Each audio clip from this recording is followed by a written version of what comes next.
Hey, I've not laughed in a long time, so let me just laugh, eh? Hey, Nigeria is a comedy show. Honestly, if you put Nigeria up for show, whether Netflix or whatever, and just the things that come out of Nigeria, just put it in some comedy series. I bet you Nigeria will be making so much money, that we probably might be making more money from oil than they're doing right now. Because some of the things that come out of Nigeria, if you're not a Nigeria, you truly and absolutely will not believe any of this. Binance officials that were apparently detained by Nigeria, arrested by Nigeria, their passports taken away from them. They say one of them has escaped. Yeah,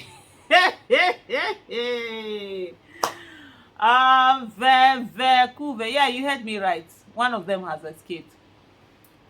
Let me just read. They say Nadeem and Jarwala, one of the two Binance officials detained in Nigeria a few weeks ago, has escaped from detention. He reportedly escaped 3 days ago on Friday, 22nd of March, from the Abuja guest house where he and his colleagues were detained after the guards on duty led him to a nearby mosque for prayers in the spirit of Ramadan. The British Kenyan man got on a flight out of Abuja. According to this person, Dr. Olufumi Layo, that is from his Twitter, he said Nigeria is a wild place. Man probably bribed guards and simply got released. Hey, Premium Times actually have a fuller this, but let me just look at this some few issues from this whole thing. So this is supposed to be Nigerian government arresting someone, which they had no right to, of arresting this person.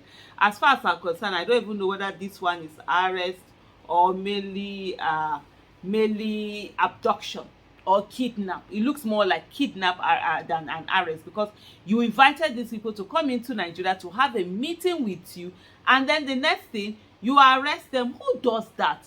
And the same illegitimate government is saying that, oh, they want people to come in and invest, they want to do this, they want to do. How are people going to come in and invest in a place where you're clearly showing that you don't have rule of law?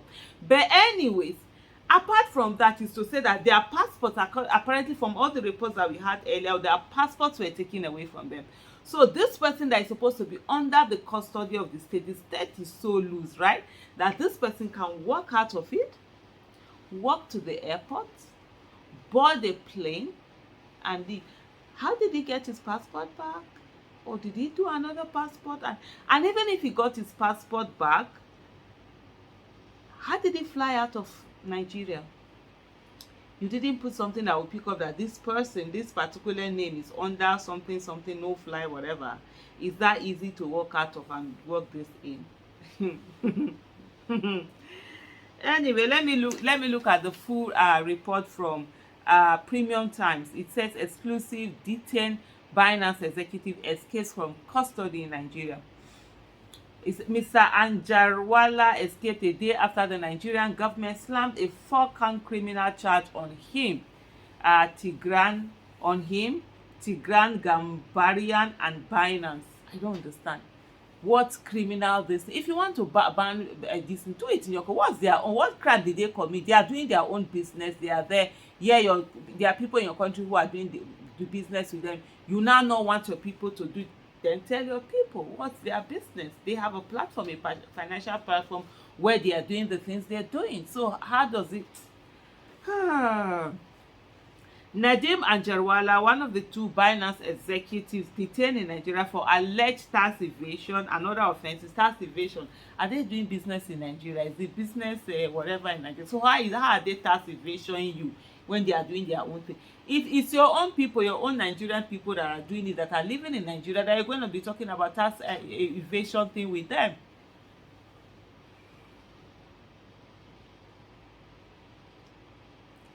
Our sources said Mr. Anjarwala, 38, escaped on Friday, 22nd March from the Abuja guest house where he and his colleagues were detained after guards on duty led him to a nearby mosque for prayers in the spirit of the ongoing Ramadan. The Briton, who also has Kenyan citizenship, is believed to have flown out of Abuja using a Middle East airliner. It remains unclear how Mr. Anjarwala got on an international flight despite his British passport with which he entered Nigeria, remaining in the custody of the Nigerian authorities. So maybe he entered with a British passport into Nigeria. He still had his Kenyan passport, and then they brought his Kenyan passport to him. He now escaped it, or he had his Kenyan passport all along those while. Or anyway, let me go. Authorities are also said to be working to unravel his intended destination in a bid to get him back into custody.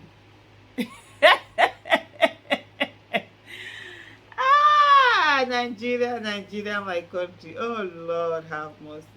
You know, when you have that thing that constantly disgrace you, you know, you have that relative or something that is constantly disgracing you, and you know they don't even feel the shame. You're just the one sitting down and forced to bear the shame of it all. That's what Nigeria is. An immigration official said the Binance executive fled Nigeria on a Kenyan passport. He, however, said authorities were trying to determine how he obtained the passport, given that he had no other travel document apart from the British passport on him when he was taken into custody. Another source said that the two officials were held at a comfortable guest house and allowed many rights, including the use of telephones, a privilege Mr. Anjarwalla is believed to have exploited to plot an escape. And he was using telephone. They didn't think about all of that. Man probably got someone, and then the other one say probably bribe people to allow this, because there must have been a lot of looking the other way for him to be able to escape and flying through Abuja. Not that even from here by road somehow entered a neighboring country. No, he flew out. When contacted Sunday night on the escape of Binance executive from detention, the head of strategic communication at the Office of the National Security Advisor, Zakari Yewa, said he would inquire and revert. He has yet to do so at the time of filing of this report. Mr. Anjarwalla, Binance Africa's regional manager, and Tigran Gambarian, a U.S. citizen overseeing financial crime compliance at the crypto exchange platform, were detained upon arrival in Nigeria on 26 February 2024. A criminal charge was filed against the two executives before a magistrate court in Abuja. On 28 February 2024, the court granted the EFCC an order to remand the duo for 14 days. The court also ordered the Binance to provide the Nigerian government with the data information of Nigerians trading on its platform. Following Binance's refusal to comply with the order, the court extended the remand of the official for an additional 14 days to prevent them from tampering with evidence. The court then adjourned the case till 4th of April 2024. Also on 22nd March, the Nigerian government approached the Federal High Court in Abuja and slammed another 4-count charge on Binance Holdings Limited, Mr. Anjarwalla and Mr. Gambarian, accusing them of offering services to subscribers on their platform while failing to register with the Federal Inland Revenue Service to pay all relevant taxes administered by the service, and in so doing committed an offence contrary to and punishable under Section 8 of the Value Added Tax Act of the 1993 as amended. Are these people in your country? It's the people in your country that will pay your tax. Now, what's these people's business? They are doing their global thing. The defendants were also accused of offering taxable services to subscribers on their trading platform while failing to issue invoices to those subscribers to determine and pay their value-added taxes, and in so doing committed an offence contrary to and punishable under Section 29 of the Value Added Act of 1993. Honestly, it's so long. If I say I'm going to read this message, we'll reach 20 minutes here. But the bottom line of it is to say that the rule of law is nowhere to be seen in the whole of this, and that investors are watching. No matter how you go and tell them your own rubbish, they watch and they see what's going on.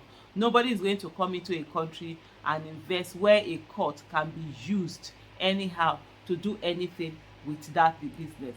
This is how they kill the country. But in the meantime,